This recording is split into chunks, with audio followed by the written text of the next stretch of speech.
Tratar de atacar o destruir al ego de manera directa no tiene sentido alguno, ya que el protagonista de ese supuesto ataque no puede ser otro que el propio ego, con lo que, por esta vía, en lugar de sustraerle energía, lo fortalecemos todavía más. Lo único que está en nuestras manos para debilitar el poder del ego es promover el fortalecimiento de la conciencia.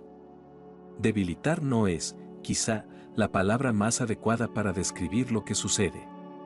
Sería más exacto decir poner al ego en su lugar. El ego, al menos una parte de él, va a seguir desempeñando un papel considerable mientras vivamos, realizando funciones básicas de cuidado y defensa del cuerpo. Lo que se ha de poner de manifiesto es la desproporcionada importancia que ha tenido en nuestras vidas hasta este momento. Si nos hacemos conscientes, instante tras instante, de la función que cumple el ego, vamos cayendo en la cuenta de cuán absurdo resulta identificarnos con él, y a partir de ahí, comienza a perder fuerza y, sobre todo, territorio y zona de influencia. Al apercibirnos de la interdependencia existente entre todas las cosas, descubrimos que la supuesta autonomía del ego es un espejismo y, de manera espontánea, cada vez nos resulta más difícil, al final, imposible, identificarnos con algo tan ilusorio, tan voluble y transitorio. Así, sucede que el renacer en la conciencia va acompañado de una disminución proporcional en la identificación con el ego. Con el tiempo, se nos va haciendo evidente que el ego, en su ignorancia, estaba oponiéndose a la totalidad, ofreciéndole resistencia.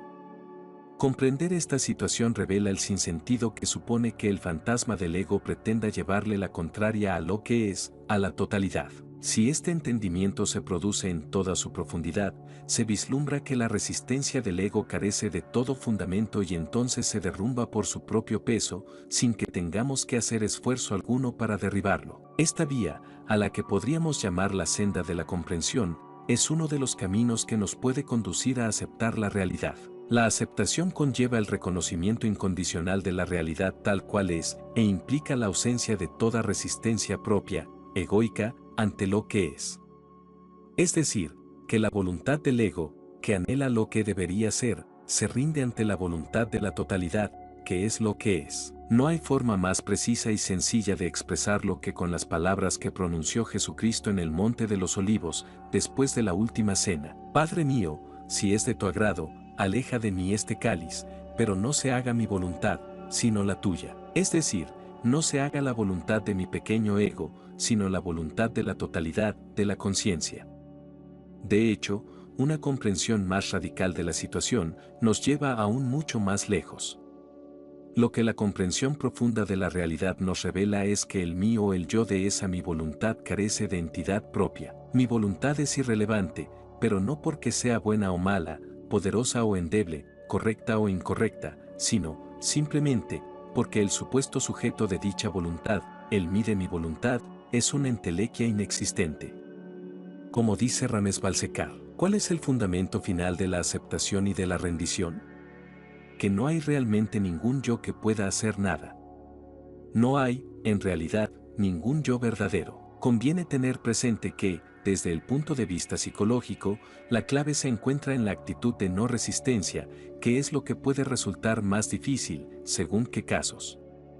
Hay ciertas pérdidas imposibles de aceptar, al menos en los momentos iniciales. Si no podemos aceptar la pérdida en sí, lo que es, comencemos aceptando nuestra reacción emocional ante ella, el dolor que nos produce. Y esa aceptación del dolor será el germen del cambio emocional que, con el tiempo, experimentaremos. Un tiempo posiblemente bastante largo. Desde luego, no en todos los casos sucede así. No es infrecuente que tras una gran desgracia, el sujeto experimente, de manera muy rápida, el alivio de la transformación de la conciencia. En este supuesto, el vuelco se produce instantáneamente en respuesta al impacto abrumador de la pérdida. Una vez se ha comprendido la dimensión del infortunio, hay como un desmoronamiento repentino del ego, una rendición total, que hace que ese ser humano se encuentre súbitamente liberado de la pesada carga que el minúsculo ego suele suponer. Y entonces experimenta, con una rapidez que maravilla a los que lo contemplan, un alivio y una paz indescriptibles. Es la paz de Dios que sobrepasa todo entendimiento. Y es que la aceptación implica la desaparición del conflicto que el ego mantenía con la realidad. El resultado es que, lo que parece ser una claudicación, acaba convirtiéndose en fuente de energía. La resistencia había ocasionado un bloqueo y, cuando cesa, la energía fluye de nuevo libremente. La resistencia era como un cuerpo extraño atascado en el cauce del río de la vida. Una vez extraído el cuerpo extraño, la vida puede volver a seguir sin trabas su curso natural. La conciencia de lo que es aquí y ahora, libre de conceptos y juicios, no es un conocimiento intelectual.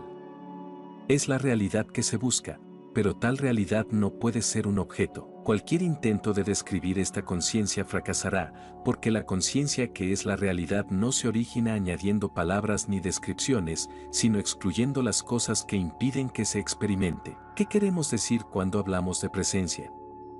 No es una pregunta de fácil respuesta, ya que la presencia se refiere a un estado de conciencia y, como tal, no es algo que se preste a ser descrito con palabras. Incluso, empleando las palabras más acertadas, no hay seguridad de que el mensaje sea captado con claridad. Se trata de una experiencia, de algo que hay que vivir en primera persona. Como su nombre claramente indica, en el estado de presencia nos encontramos presentes y en el presente. Vivimos abiertamente en el ahora. Y esto ya es una ruptura radical con la conciencia egoica. Ya comentamos cómo el reino del ego es el no presente. El ego ansía llegar al futuro, porque en él espera encontrar la felicidad, bajo cualquiera de las formas en las que se la prefiguró su fantasía. Debido a esta ansia por llegar al futuro, el ego pasa de puntillas sobre el presente. Se demora en él solo lo necesario para que sus acciones le franqueen el paso.